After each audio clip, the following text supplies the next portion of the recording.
Hello everyone, let's talk about introduction of aquaculture. We have 4 questions in this topic. First one is, explain and elaborate the phrase, give a man a fish and you feed him for a day. Teach a man how to fish and you feed him for a lifetime. You give a poor man a fish and you feed him for a day. You teach him to fish and you give him an occupation that will feed him for a lifetime.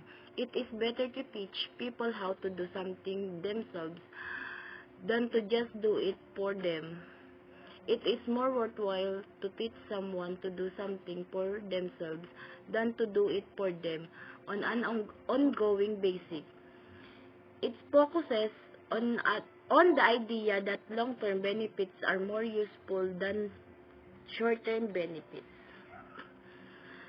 Second question is, based on the State of the World Fisheries and Aquaculture 2022 and Philippine Fisheries Proper 2020, summarize and explain the current scenario of the world aquaculture industry and Philippine aquaculture industry. Current trends in the industry, problem and issue, and where do we go from here? State the aquaculture industry during the pandemic. The 2020 edition of the State of the World Fisheries and Aquaculture has a particular focus on sustainability. First, 2020 marks the 25th anniversary of the Code of Conduct for Responsible Fisheries. Second, several Sustainable Development Goals indicator mature in 2020. Third, FAO hosted the International Symposium of Fisheries Sustainability in late 2019. Fourth, 2020 is the finalization the specific FAO guideline on sustainable aquaculture growth. Part 1. Retain the format of previous edition. The structure of the rest of the publication has been revised. Part 2. Often with a special section making the 25th anniversary of the code. The topic discussed range widely from data and information, system to ocean population, product legality, user right, and climate change adaptation.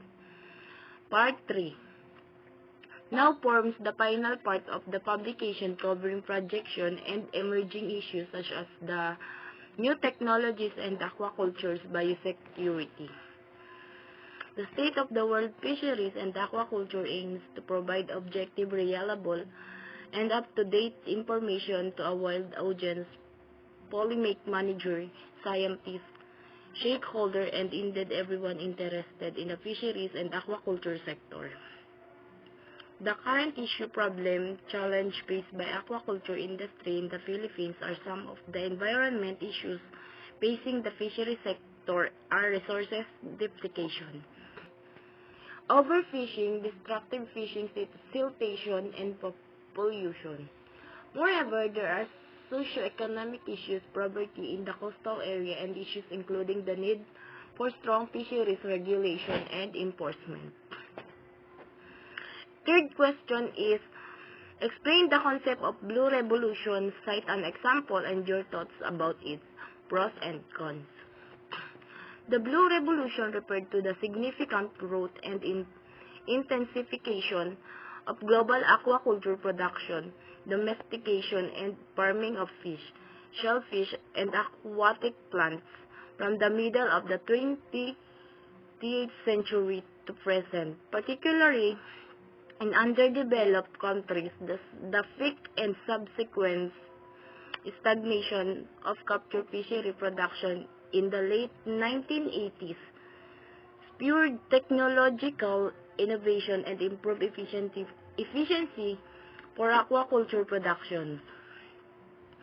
Since then, aquaculture has grown exponentially and now presents its main source for global fish supply for direct human consumption and other purposes, and is the critical part of the global food system.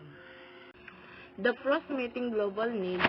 One of the biggest advantages of employing aquaculture on a large scale around the planet is the invariable decrease in the deficiency of our oceanic reserves. As previously mentioned, a vast majority of our natural fish supplies have already been depleted. The cons is threat of invasive species, although aquaculture has more than its share of positive for the local ecosystem. There are a handful of threats that one needs to be wearing as well. One of the biggest cons of aquaculture farming has to do with race invasive species with a given region. Fourth question is, explain the efficiency of aquaculture of food production. The efficiency of aquaculture of food production is economically more efficient and viable than land-based animal farming system in the sense of fishes are efficient converters of food to flesh and there is more production of fish biomass per unit area. That's all. Thank you.